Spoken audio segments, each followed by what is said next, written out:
This person says, how are we feeling about the National Guard coming to clean up Chicago? 4 laughing face emojis, MAGA forever. How do I feel about it? No, I don't think it's necessary. I don't think it's needed. It doesn't really affect me. I don't live in the city of Chicago. It affects my daughter who lives in the city of Chicago, but I also don't think it's going to happen. And even Donald Trump is showing signs of backing off of that now. I didn't get a request from the governor of Illinois, who is affected maybe more than anybody else, right?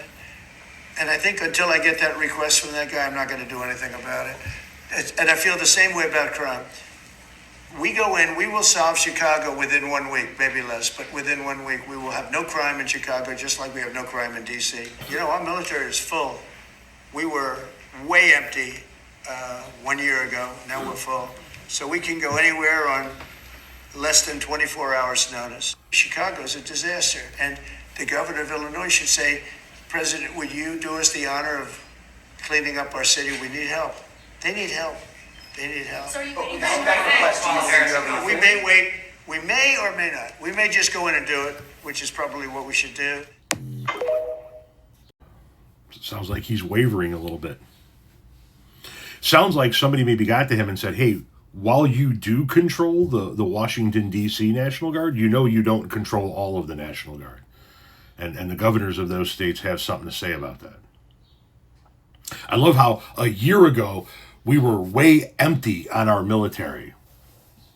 And now we're full. Did we see some type of massive recruitment number in the last 6 months?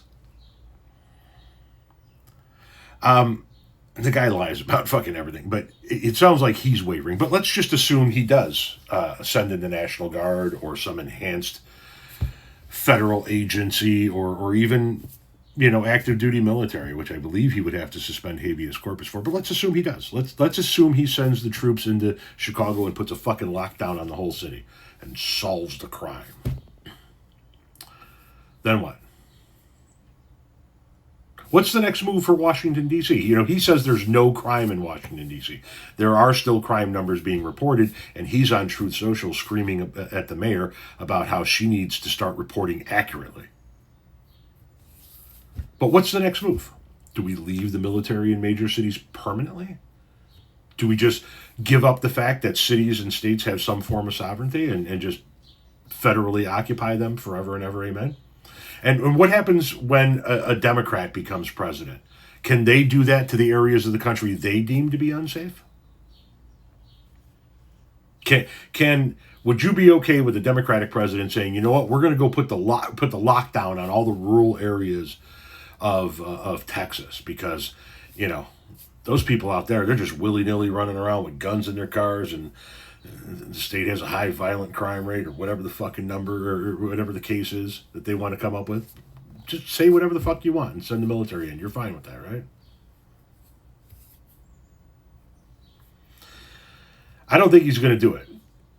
I don't think he can do it. And that's why I think he's wavering. I think that the people around him are explaining to him that while he can send the National Guard into Washington, D.C., he can't just commandeer the National Guard of any state. And even his own people, like Kristi Noem, discussed how that would be illegal and a slap in the face of the governors of the various states.